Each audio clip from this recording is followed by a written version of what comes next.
qu'il y a un trésor dans le sable. Deutéronome 33. 19 Le peuple criera à la montagne. Là ils offriront des sacrifices de justice.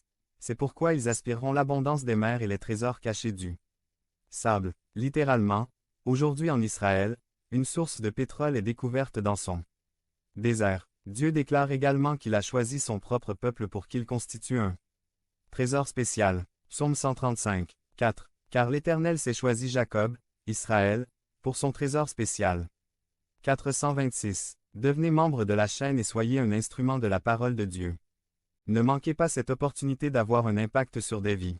Cliquez maintenant sur le lien dans la description et aidez-nous à diffuser la parole de Dieu. Qui suis-je quand personne ne me regarde? Par Christian Escobar. Résumé. Intégrité. Qui suis-je quand personne ne me regarde? L'honnêteté n'est pas la même chose que l'intégrité. Point. Il existe un cas réel dans lequel un couple est allé acheter de la restauration rapide dans un magasin de hamburgers dans leur voiture. Ils ont commandé leur nourriture et leur commande a été livrée. Le couple a payé et récupéré le paquet avec les hamburgers, puis ils sont partis manger quelque part où ils pouvaient se garer et discuter.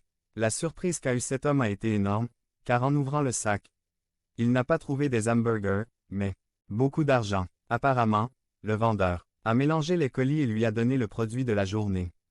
L'homme a dit à son partenaire d'aller rendre l'argent, alors ils sont allés demander à parler au gérant. Le gérant pensait qu'ils allaient se plaindre de la nourriture, mais il a été surpris que ce ne soit pas le cas, mais ils ont expliqué ce qui s'était passé et ont demandé leurs hamburgers.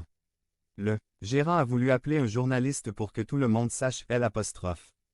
Honnêteté de cet homme, mais il lui a demandé de ne pas le faire.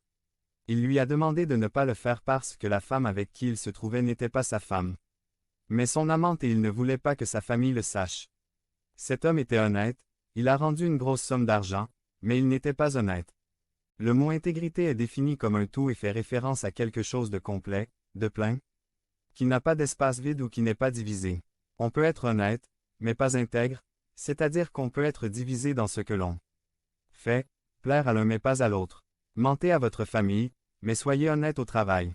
Lorsque nous manquons d'intégrité, nous perdons la confiance des gens, mais lorsque nous sommes intègres, nous gagnons la confiance de Dieu.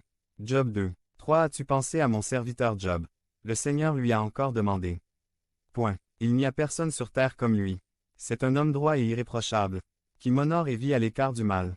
Et même si vous m'avez incité à le ruiner sans raison, il tient toujours à son intégrité. 427. Peu de temps après que Satan l'ait soumis à un traitement sévère, Dieu rétablit l'intégrité de Job. Il n'est peut-être pas parfait, mais s'il était intègre, il n'avait aucun penchant. La question pour nous est la suivante. Dieu nous voit-il? Que dira-t-il de nous, lorsqu'il nous verra? Et cette question est très importante, car notre intégrité ne se mesure pas sur la base de nos bonnes œuvres ou d'un grand nombre d'activités au nom de Dieu, ou pour le compte des autres, mais plutôt sur qui nous sommes et ce que nous faisons lorsque personne d'autre que Dieu ne nous regarde, nous.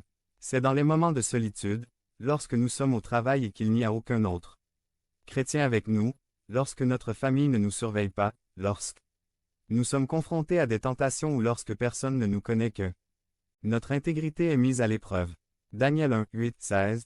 Nous rencontrons un homme qui a été confronté à une situation terrible. Probablement plus difficile que d'affronter la maladie ou même la mort. Point. Le roi Nebuchadnezzar, qui dirigeait Babylone à cette époque et avait dévasté Israël, captura de nombreux jeunes hommes pour servir d'eunuques. Dans son palais, les eunuques étaient des gens qui avaient pour la plupart été castrés pour ne pas se laisser tenter